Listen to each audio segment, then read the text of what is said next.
Hi, everybody. So I've been watching The Handmaid's Tale on Hulu, which is fantastic and horrifying. Like, I read the book and saw they were going to do it and needed to watch the show, and it is very much worth it. But there's a moment when somebody is quoting from a book written by one of the female characters in the book, and the quote is, "Do not mistake my meekness for weakness." And I very much like that quote. It's problematic in the course of the show because she's participating in this system of oppression that means that no woman, including herself, can read her book.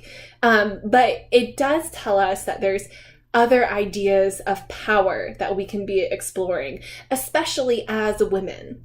Because I feel like we're told two stories of who we can be as women. We're told that we can be the meek and submissive wifey at home, or we can be the badass feminist who does everything for herself. And I think that both of those two things always end up being stereotypes, right? They're straw men versions of what women can be. Because I don't think there's a perfectly submissive woman anywhere in the world, nor should there have to be. And I don't think that there is a woman who should have to be in charge of everything at all times. Now, I do think that there are some women who are in charge most of the time because they are genuinely the most capable person in the room. And when you're capable, your capability should be recognized and you should be able to contribute in any way that you are capable of doing. But I don't think that anybody should be forced to always be in charge, even if it seems like they want to. I mean, everybody should get the break that they deserve to have. At some point in time, we all need to bear each other's burdens.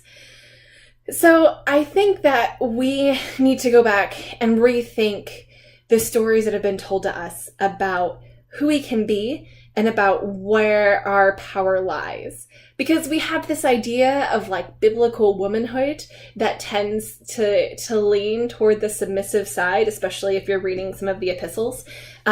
Even though in the epistles, mutual submission is something that comes up pretty frequently. But there are places where we feel like women should be silent. And that's just not the case that we see across all of Scripture. We see women doing all sorts of things. We see Deborah being a judge, leading the nation of Israel. We see Esther being a queen and saving all of the Jews that are in exile with her.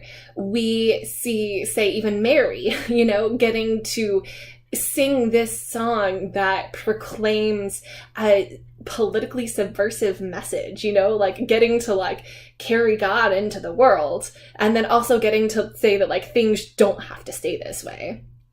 And we see women who use every tool at their disposal to get what they need. I mean, Rachel does all sorts of tricky things to ensure that Jacob gets the birthright that she wants him to have. Naomi and Ruth get up to all sorts of shenanigans to get the attention of Boaz, because that's where the power lies and that's who they need on their side. So I don't think that there's a history of passivity. But I think that there are many different types of power and that we should be thinking about that. Also, we think that we should think about how we want to use power at all, and think about the ways in which that we should be loving instead of demanding.